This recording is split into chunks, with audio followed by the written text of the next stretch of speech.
હોય ગીતાજી તો 2 વાક્યમાં કાઢી શકાય. આ કુરુક્ષેત્રને ગીતાજી દ્વારા આપણે ધર્મક્ષેત્ર બનાવવા. ધર્મક્ષેત્રે કુરુક્ષેત્ર, તો ક્ષેત્ર શબ્દ 2 વાર આવ્યો એટલે અર્થ એમ કર્યો કેટલાક આચાર્યો, ક્ષેત્રે ક્ષેત્રે ધર્મ કુરુ, દરેક ક્ષેત્રમાં ધર્મ કરો. પણ તકલીફ એ છે આ કુરુક્ષેત્રને ધર્મક્ષેત્ર બનાવવાની જગ્યાએ અત્યારે જોવા જઈએ તો ધર્મક્ષેત્રો કુરુક્ષેત્ર બની ગયા છે. કારણ જ્યાં સ્પર્ધા આવે, કારણ કે અહીંયા કોણ ઉભા છે? યુયુત્સુ, યુદ્ધની ઈચ્છા વાળા. અહીંયા મુમુક્ષુ ઉભા નથી, યુયુત્સુઓ યુદ્ધની ઈચ્છા વાળા ઉભા છે. આપણે તો આ કુરુક્ષેત્ર, કુરુક્ષેત્ર કેમ? કારણ કે કંઈક કરવું છે માણસ. કર્મ કર્યા વગર આ જીવન ચાલી શકતું નથી એ પરમાત્મા ગીતાજીમાં સમજાવે છે. કોઈ કે મારે કાંઈ કરવું નથી, લો આ સોફામાં હું બેઠો, તો આ બેઠો એ પણ એક કર્મ છે. લો આ સૂતો, તો સૂવું પણ એક કર્મ છે. કર્મ કર્યા વગર માણસ રહી શકતો નથી. અને એટલા માટે સારું નહીં કરો તો ખરાબ થશે જ. સારું નહીં વિચારો તો ખોટા વિચાર આવશે જ. તમે ક્યાંક વચ્ચે નથી રહી શકતા. કોઈ પલડામાં કોઈ પક્ષે તો બેસવું જ પડે છે. કાં કૌરવના પક્ષે જાઓ, કાં પાંડવોના પક્ષે જાઓ, કાં પુણ્યના પક્ષે જાઓ, કાં પાપના પક્ષે જાઓ. સારો વિચાર મનને નહીં આપો તો નબળા વિચાર કરશે જ. આ બહુ સહજ છે. અને એટલા માટે આગ્રહપૂર્વક સારા કર્મો કરો. મન ન લાગે છતાંય કરો. ઘણી વાર ઠાકોરજીની બાબતની વાત આવે તો મન લાગે ને ભાવ લાગે એના પર એટલું બધું મહત્વ આપીએ છે, અને મન ન લાગે તો સેવાય મૂકી દઈએ, પાઠે મૂકી દઈએ. આપણે વિચારીએ છીએ ઊંધું. ઘણા લોકો એમ કે મન ન લાગે તો માળા ફેરવીને શું, મન ન લાગે તો પાઠ કરીને શું, મન ન લાગે તો સેવા કરીને શું. અરે વિચાર જ ઊંધો છે. મન નથી લાગતું એટલે જ તો માળા છે. લાગી જાય તો ધી એન્ડ. આનું તો મન ભગવાનમાં લાગી ગયું, પછી ક્યાં માળા કરવાની જરૂર છે? મન નથી લાગતું એટલે તો પાઠ છે કે પાઠના નિમિત્તે મન લાગે, લાગી જાય તો ધી એન્ડ.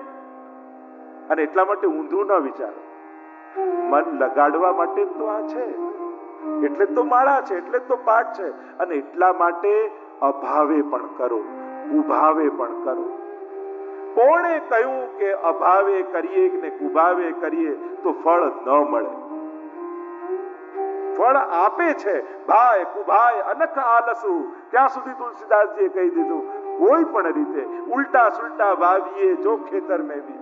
બીજ વાવ્યું હોય એને સીધું નાખો કે ઊંધું નાખો, ફળ તો સીધું જ ઉગવાનું છે. ભગવત નામ પણ એવું છે, ભગવત સેવા પણ એવું છે.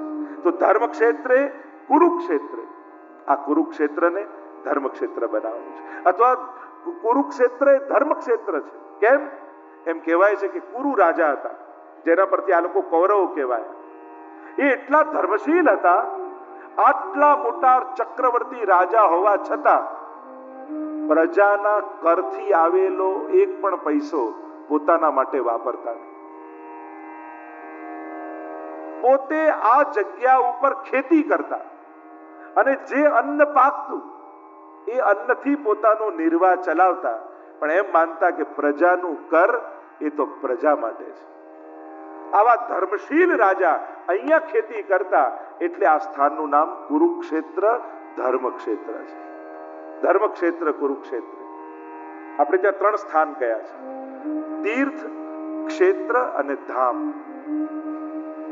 આ 3 સ્થાનો યાત્રાના સ્થાનો માનવામાં આવે છે. ધામ એને કહેવાય જ્યાં અખંડ પ્રગટ રૂપે પરમાત્મા બિરાજતા હોય. તીર્થ એને કહેવાય જ્યાં જલ અને સ્થળ બંનેનું મહત્વ હોય, જ્યાં કોઈ પવિત્ર નદી હોય અને સ્થળ પણ પાવન હોય. જ્યાં વિશુદ્ધ મથુરા તટે મથુરા તીર્થ છે, જ્યાં જમનાજી પણ છે અને મથુરાપુરી પણ છે. અને ક્ષેત્ર એને કહેવાય જ્યાં ભૂમિની મહત્તા હોય. હરિહર ક્ષેત્ર, એવા અનેક ક્ષેત્રો કયા, શુકર ક્ષેત્ર. એ રીતે કુરુક્ષેત્ર જ્યાં ભૂમિની પ્રધાનતા હોય. કારણ કે બહુ મહત્વનું છે કઈ ભૂમિ ઉપર તમે બેઠા છો, કોની જોડે બેઠા છો. આપણે ત્યાં સાધનામાં એ પણ મહત્તા આપી છે, ભૂમિની મહત્તા માનવામાં આવી છે. તો કુરુક્ષેત્ર એ ધર્મક્ષેત્ર છે. તો તો ધર્મ ક્ષેત્રે કુરુક્ષેત્રે સમવેતા યુયુત્સવ. કોણ ભેગા થયા છે? યુદ્ધની ઈચ્છા વાળા. આજે સમાજ યુયુત્સુ બન્યો છે, મુમુક્ષુની જગ્યાએ, અને એટલા માટે ટેન્શન વધ્યા છે. આજે જુઓ દરેક બાબતમાં કોમ્પિટિશન કરાવો, કોમ્પિટિશન. સારું ડ્રોઈંગ કરતા કોમ્પિટિશનમાં પાર્ટ લો, સારું ગાતા કોમ્પિટિશનમાં પાર્ટ લો. સ્કૂલોમાં પણ, ક્લાસીસમાં પણ, કળાને પણ જ્યારે કોમ્પિટિશનમાં મૂકીને ત્યારે એનાથી ક્વોલિટી સુધરે કળાની, પણ કલાનો આનંદ ગુમાવી બેસે સમાજ. હવે કેવલ જીતવાનો વિચાર રહે, એને માણવાનો વિચાર ન રહે. કેમ કરીને જીતું, એટલે ક્વોલિટી સુધરતી જાય પણ એનો આનંદ ગુમાવતો જાય સમાજ. સમાજને સ્પર્ધામાંથી મુક્ત કરો. હા, હું તો કહું રિઝલ્ટ પણ બહુ જાહેરમાં નહીં આપવા જોઈએ, બહુ અંગત રૂપે એને પર્સનલી મોકલાવા જોઈએ. કારણ કે નાના બાળકોમાં પણ કોમ્પિટિશનની વૃત્તિ મૂકી એકબીજાથી વધારે ને એકબીજાથી હીન આ ભાવના જે ડેવલપ કરવામાં આવે છે ત્યારે સમાજને માનસિક રૂપે બહુ નુકસાન પહોંચે છે. સમાજને સ્પર્ધામાંથી મુક્ત કરવાની જરૂર છે. આ સ્પર્ધાયુક્ત સમાજ બની ગયો છે. એકબીજાથી આગળ નીકળવાની વૃત્તિમાં જીવન કેટલું પાછળ છૂટી જાય છે. જ્યાં જુઓ ત્યાં સ્પર્ધા છે, અને સ્પર્ધાત્મક સમાજમાં શાંતિનો અનુભવ થતો નથી. કારણ કે તુરંત ક્યાંક જોડે પોતાની જોડે સરખાવી લઈએ અને આપણો આનંદ જતો રહે. આ જીવન એવી ગાડી બની ચૂક્યું છે જેમાં બ્રેક નથી અને રિવર્સ ગેર નથી. હવે એવી કારમાં કોઈ તમને બેસાડે તો શું થાય? બસ આગળ જવાની વૃત્તિ. ઘણીવાર ડેવલપમેન્ટ, વિકાસ, અને એ વિકાસમાં ક્યાંક આપણે આપણા સ્વાભાવિકતાને ન ગુમાવી દઈએ એનો વિચાર કરો. માણસ એ રીતે વિકાસ કરી રહ્યો છે કે હવે તો એનો વિકાસ જ પતનનું કારણ બની જાય. જે વાત 20 વર્ષે જાણવી જોઈએ એ છોકરાઓ 10 વર્ષે જાણી જાય છે. જે રીતે માનવ સમાજને એની ઉંમરના હિસાબે મળવું જોઈએ એ વસ્તુ એવું થઈ ગયું છે કે બધું જ સુલભ થઈ ગયું છે. ક્યાંક આવા પ્રકારનું ડેવલપમેન્ટ માનવ જાતિનું પતન તો નહીં કરી દે. એની ચિંતા હવે વિચારકોને સતાવવા લાગી છે. શું આ ઉંમરમાં આ વાત જાણવી એના માટે હાનિકારક નથી? ચિંતન કરવું જોઈએ સમાજે કે આપણે ક્યાં જઈ રહ્યા છીએ, સમાજ કઈ દિશા તરફ જઈ રહ્યો છે, કઈ વસ્તુ માણસને ક્યારે મળવી જોઈએ એનું પણ ચિંતન થવું જોઈએ. અને એટલા માટે હવે માણસની, કારણ કે જે પ્રગતિ પ્રસન્નતા ન આપે એ પ્રગતિ પતન કરનારી છે. અને એટલા માટે પ્રગતિની સાથે પ્રસન્નતાનો વિચાર કરજો કે હું જીવનમાં આગળ વધ્યો તો મારી પ્રસન્નતા વધી, મારા મિત્રો ને સ્વજનો વધ્યા, અને એમ લાગે કે પ્રસન્નતા ગુમાવીને પ્રગતિ કરી છે ત્યારે માણસે ચિંતન કરવું જોઈએ. યુયુત્સુ વૃત્તિ આવી છે. અહીંયા પણ બધા યોદ્ધાઓ છે, લડવા વાળા છે, એકબીજાને મારવાની ઈચ્છા વાળા છે. ભાઈઓ ભાઈઓ એકબીજાને મારવા તૈયાર થયા છે. એક વસ્તુ યાદ રાખજો, વસ્તુઓની પાછળ સ્વજનોને ન ગુમાવતા, સંપત્તિ પાછળ સંબંધો ન ગુમાવતા, સંબંધોને કાપવાની ઉતાવળ ન કરતા. ઘણીવાર આપણે ઉકેલ ન લાવી શકીએ તો સમય લાવી દેતો હોય છે, પણ ઘણીવાર બહુ ઉતાવળે ઉકેલ લાવવામાં વધારે ગુચ્ચમ થઈ જતી હોય છે. ઘણીવાર દોરી ગૂંચવાય ને આપણને થાય કે જલ્દી ઉકેલીએ, એવી ગૂંચવાઈ જાય કે પછી કાપવું જ પડે, અને કાપ્યા પછી ગાંઠ મારવી પડે, અને દોરીને જેટલી ગાંઠો મારીએ એટલી દોરી ટૂંકી થતી જાય. તમે જેટલી ગાંઠો મારો એટલી દોરી ટૂંકી થતી જાય. પડે ગાંઠ પડ જાય, એ ગાંઠ ગાંઠ જ છે. અને એટલા માટે સંપત્તિ પાછળ સંબંધોને ગુમાવતા નહીં. અહીંયા સંબંધીઓ લડવા આવે. પેલા એકવાર કોઈ સોનાને હથોડી મારતું હતું અને લોઢાને હથોડી મારતું હતું, તો સોનાએ પ્રશ્ન કર્યો લોઢાને કે મને પણ હથોડી પડે છે, તને પડે છે, પણ તારામાં આટલો મોટો અવાજ કેમ આવે છે, મારામાં તો નથી આવતો. ત્યારે લોઢાએ કીધું કે જ્યારે પોતાના જ આ પોતાને મારવા બેઠા હોય ને ત્યારે દર્દ મોટો થતો હોય છે. મારી લોઢાની હથોડી મને જ મારી રહી છે, અને એટલા માટે દર્દ વધારે થાય. બહારના લોકો જેટલા દુખી ન કરી શકે એટલો હક આપણે સ્વજનોને આપતા હોઈએ છીએ, અને સ્વજનો દ્વારા આવતું દુઃખ એ વધારે દર્દ આપનારું હોય છે. અહીંયા યુયુત્સુઓ ભેગા થઈ ગયા છે સંબંધીઓ. એમ નથી કહ્યું ધૃતરાષ્ટ્રોએ કે ભાઈઓ ભેગા થયા છે, સ્વજનો ભેગા થયા છે, સંબંધીઓ ભેગા થયા છે. શું કહ્યું ધૃતરાષ્ટ્રે? આ ધૃતરાષ્ટ્ર વૃત્તિ જુઓ. સમવેતતા યુયુત્સવ હો. યુયુત્સુ યુદ્ધની ઈચ્છા વાળા, લડવાની ઈચ્છા વાળા. ધૃતરાષ્ટ્રને તો લડી જ લેવું છે, મેળવી લેવું છે. ધૃતરાષ્ટ્રના પણ લક્ષણ શાસ્ત્રોમાં આપ્યા. ધૃતરાષ્ટ્ર કોને કહેવાય? ધૃતમ રાષ્ટ્રમ યેન સદતા. જે બીજાનું પડાવી લેવા વાળી ઈચ્છા વાળો છે એ ધૃતરાષ્ટ્ર છે. જેની નજર બીજાના ભાગ ઉપર છે. આનું મને ક્યારે મળી જાય, આ ધૃતરાષ્ટ્ર વૃત્તિ છે. અનેક લક્ષણો આપ્યા છે. મામકાહા પાંડવાસ છે. આ બીજી ધૃતરાષ્ટ્ર વૃત્તિ બહાર નીકળી. મારા અને પાંડુના પુત્રો. શું પોતાના સગા ભાઈના દીકરા પોતાના નથી? પણ ભીતર જે ભેદ બુદ્ધિ ધૃતરાષ્ટ્રની છે એની જુબાન પર આવે છે. અને જુબાન પર આવતા શું બોલે છે? મામકા પાંડવાસ છે. મારા. જો ભક્તો અને દુષ્ટો આ બંનેનો ફરક શું છે? ભગવાન તો જો તમે જેવું બોલો એવું કરે. આપણે કહીએ મારું મારું મારું તો ભગવાન કે તને મારું, અને આપણે કહીએ તારું તારું તારું તો પ્રભુ કે તને ભવસાગર તારું. આજ ગીતાજીની શરૂઆત મામકાથી થાય છે, મારા મારાથી. એટલે ગીતાજીના અંતમાં યુદ્ધ થયો. એ જ તમે ગોપીઓ પાસે જાઓ, ગોપી ગીતની શરૂઆત તાવકાથી થાય છે. પહેલો શ્લોક જયતિ દેદિકમ જન્મરાવ્રજ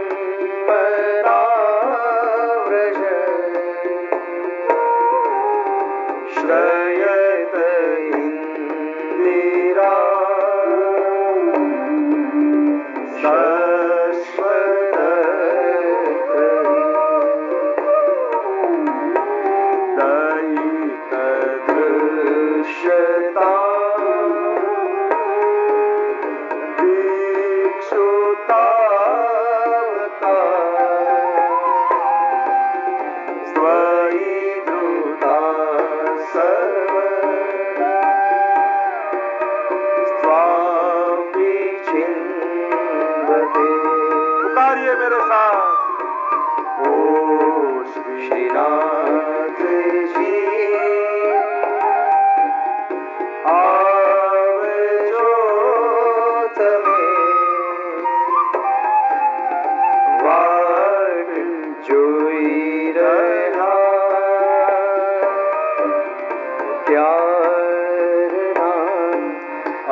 पुकार रही है।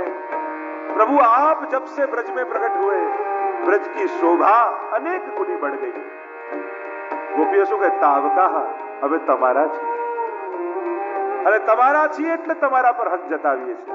પ્રભુ પ્રગટ થાઓ, દર્શન આપો. ગોપી ગીતની શરૂઆત તાવકાથી થઈ, એટલે ગોપી ગીતના અંતમાં રાસ થયો. ગીતાજીની શરૂઆત મામકાથી થઈ, એટલે ગીતાજીના અંતમાં યુદ્ધ થયું. બે વિચારધારા છે. જીવનમાં તમે શું પસંદ કરો છો, રાસ કે યુદ્ધ? જો મારા મારાની વૃત્તિ વાળા હશો તો જીવન યુદ્ધ બની જશે, અને તારા તારાની વૃત્તિ વાળા હશો તો જીવન રાસ બની જશે, જીવન ઉત્સવ બની જશે. અને એટલા માટે ગીતાજીમાં ધૃતરાષ્ટ્ર જે આખું દેખાય છે કે કૌરવ જીતશે, જીતવાની કોઈ સંભાવના નથી. આવા મહારથીઓને અમરત્વના વરદાન પામેલા, એમાં પણ દ્રોણાચાર્ય બધાના ગુરુ, જેની પાસે શીખ્યા, એને હરાવવા સંભવ છે? કોઈ ગણિત બેસતું નથી. પણ જીત્યા પાંડવો કેમ? કૃષ્ણ સાથે હતા. જીવનનું આ ગણિત સમજી જજો. ભલે તમને તમારી અસમર્થતા ચારે બાજુ દેખાતી હોય, પણ તમારા ઘરે જો ઠાકોરજી વિરાજતા હશે તો આ દુનિયામાં તમને કોઈ હરાવી નહીં શકે. તમારી સાથે કૃષ્ણ છે કે નહીં એને ચેક કરતા રહો. આપણે હંમેશા શું જોઈએ? પ્રભુ મારી સાથે રહે, પ્રભુ મારી સાથે રહે. આપણે તો કહીએ, પણ આપણે પ્રભુ સાથે છીએ કે નહીં એનો વિચાર આપણે નથી કરતા. શ્રેષ્ઠ કાર્ય અર્જુને એ કર્યું, મોહ થયો તો પ્રશ્ન કર્યો કૃષ્ણ.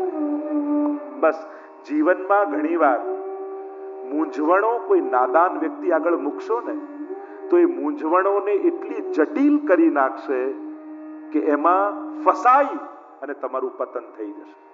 પણ એ જ મૂંઝવણ જ્યારે જીવનમાં આવે ને સમજાતું ન હોય શું કરવું શું ન કરવું, ત્યારે કોઈ ગુરુ, કોઈ સદગુરુ, કોઈ મહાપુરુષ, કોઈ સમજદાર વ્યક્તિ પાસે જઈને મૂકજો તો એ તમારી મૂંઝવણોનો એવો ઉકેલ આપશે કે એ જ તમારી સફળતાનું કારણ બની જશે. તમારી આ જ મૂંઝવણ તમારા કલ્યાણનું કારણ બની જશે. અને એટલા માટે શંકાઓ લઈને ગુરુ પાસે જાય ને તો ગુરુ પાસે માટે તો આ શંકાઓ એક તક હોય છે કે શંકાઓને માધ્યમ બનાવી અને જીવને પ્રભુને શરણાગત કરી દેતા હોય છે. એટલે ગીતાજીમાં જ ભગવાન કહેશે તદ્વિદ્ધિ પ્રણિપાતેન પરિપ્રશ્નેન સેવયા ઉપદેક્ષન્તિ તે જ્ઞાનમ જ્ઞાનિન તત્વદર્શિન. એ ગુરુ પાસે તું જા. જો પ્રભુ પાસે જઈએ તો દર્શન મળે, ગુરુ પાસે જઈએ તો માર્ગદર્શન મળે.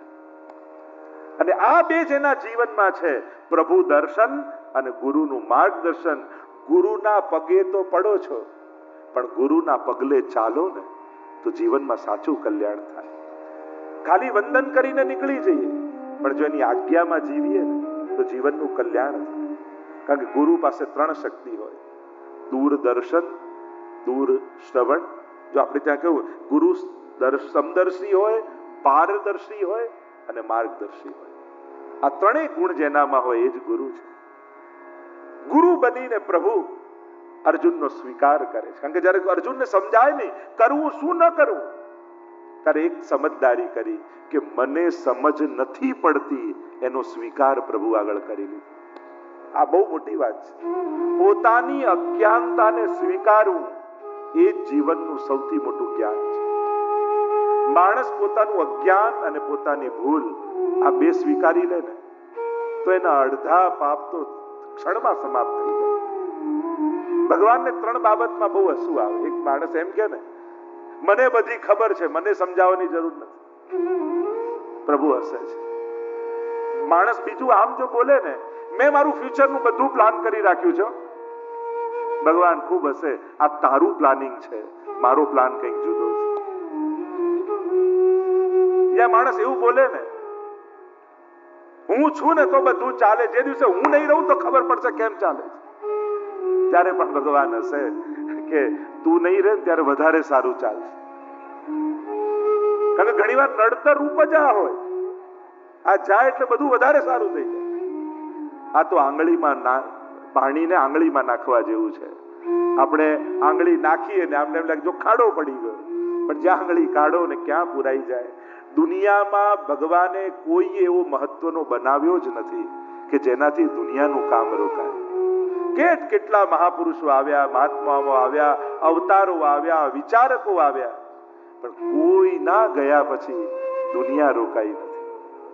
કોઈ એટલું મહત્વનું ભગવાને બનાવ્યું જ નથી આ દુનિયામાં કે ભગવાનના સર્જનમાં કોઈ કમી આવે. અને એટલા માટે જ્યારે માણસ એમ કે હું નહીં રહું તો ખબર પડશે કેમ ચાલે, એવા બધા જ લોકો જતા રહ્યા છે અને બધાનું બધું સારું ચાલી રહ્યું છે. કોઈ નાથી કઈ રોકાતું નથી. અને એટલા માટે આ 3 બાબતમાં ભગવાન ખૂબ હસે છે. અર્જુને એક કામ ઉત્તમ કર્યું, 2 હાથ જોડીને કહ્યું શિષ્યસ્તેહમ સાધિમામ ત્વામ પ્રપન્નમ. હું આપનો શિષ્ય છું. ઘણીવાર ગુરુને ત્યાં જઈને પણ ખાલી હાથે કેમ પાછા આવીએ છીએ? કારણ કે ગુરુને ત્યાં ગયા ખરા પણ શિષ્ય બનીને ન ગયા. એટલા માટે જ્યારે પણ ગુરુને ત્યાં જાઓ ત્યારે શિષ્ય બનીને જાઓ, ભગવાનને ત્યાં જાઓ ત્યારે ભક્ત બનીને જાઓ, તો કઈ પામીને આવશે. ઘણા લોકો મેં પેલાને ગુરુ કર્યા. અરે એ તો ગુરુ હતા જ, તું શિષ્ય થઈને આવે. આપણે કોઈને ગુરુ નથી કરતા, એ તો ગુરુ હોય છે જ. આપણે શિષ્ય થઈને આવીએ છીએ. શિષ્ય બન્યા એટલે પ્રભુ ગુરુ સ્થાન પામ્યા. અને ગુરુની ચરણ જેને મળે, શિર પર ધરું તો શિર પર ધરું મારા ગુરુની ચરણ રજ હું તો શિર પર ધરું,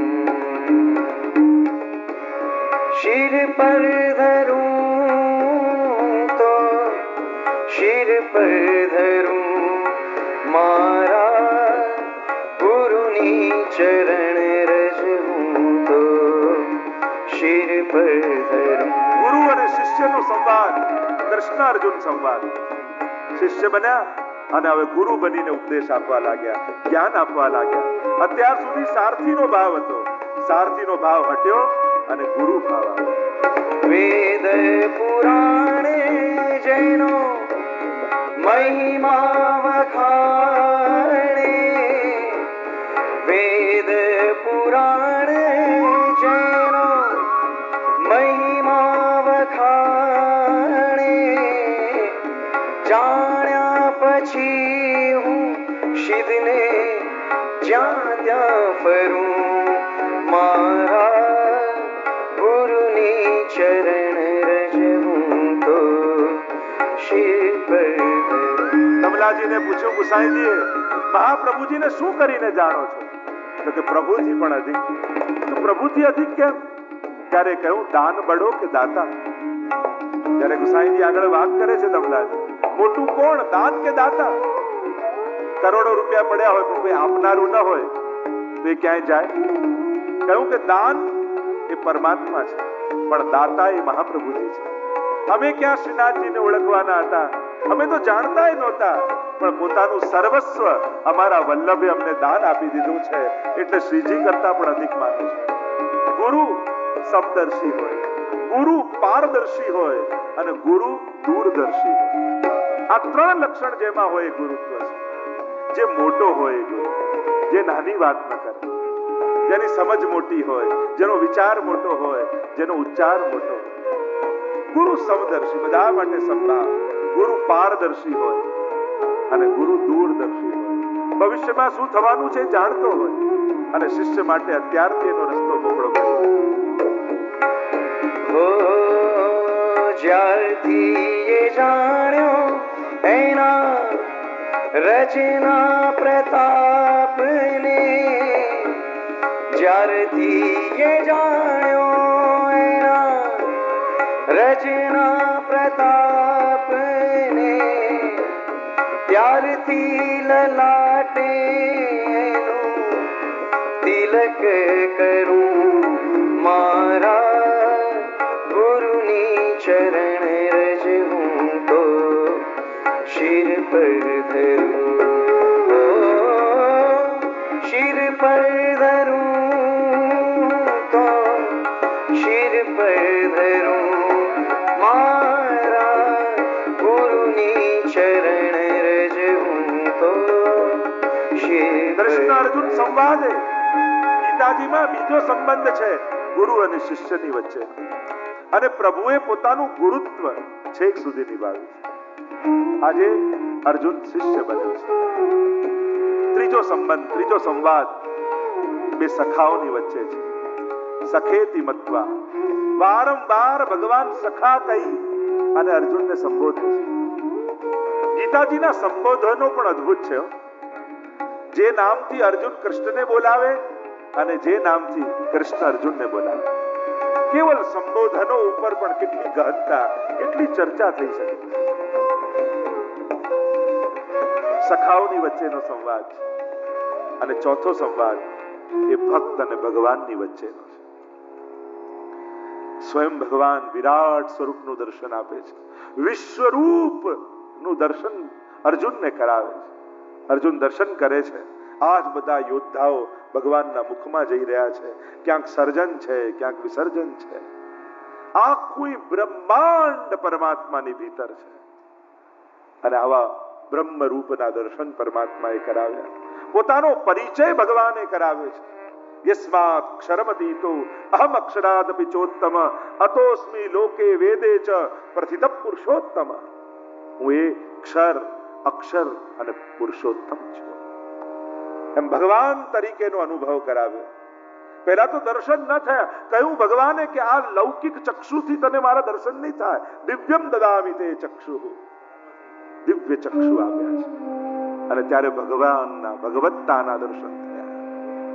અને ભક્ત અને ભગવાનની વચ્ચેનો સંવાદ થયો છે. કૃષ્ણ અર્જુન સંવાદ જ, પણ ચોથો સંબંધ ભક્ત અને ભગવાનની વચ્ચે.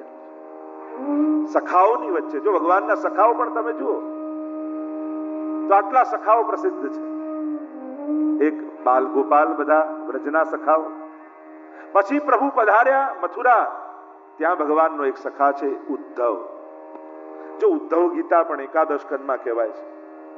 ત્યાં ઉદ્ધવજી અને ભગવાનની વચ્ચેનો સંવાદ ભાગવતજીમાં છે, અને અહીંયા મહાભારતમાં અર્જુન અને કૃષ્ણની વચ્ચેનો સંવાદ. આ બંને સખાઓની વચ્ચેનો સંવાદ છે. ઉદ્ધવજીને પણ સખા કયા છે ભગવાન. તે વ્યક્તિ બહેરો હતો, જેણે બધાનું સાંભળ્યું એ પહોંચી ન શક્યા, પણ જેણે કોઈનું ન સાંભળ્યું એ બધા પહોંચી ગયા. તો આ જે પ્રભુ સુધી પહોંચ્યા છે એ બધા એવા હતા કે જેણે કોઈનું નતું સાંભળ્યું. સારું કરવું છે અને બધાનું સાંભળવા જશો તો આ સમાજ સારું નહીં કરવા દે.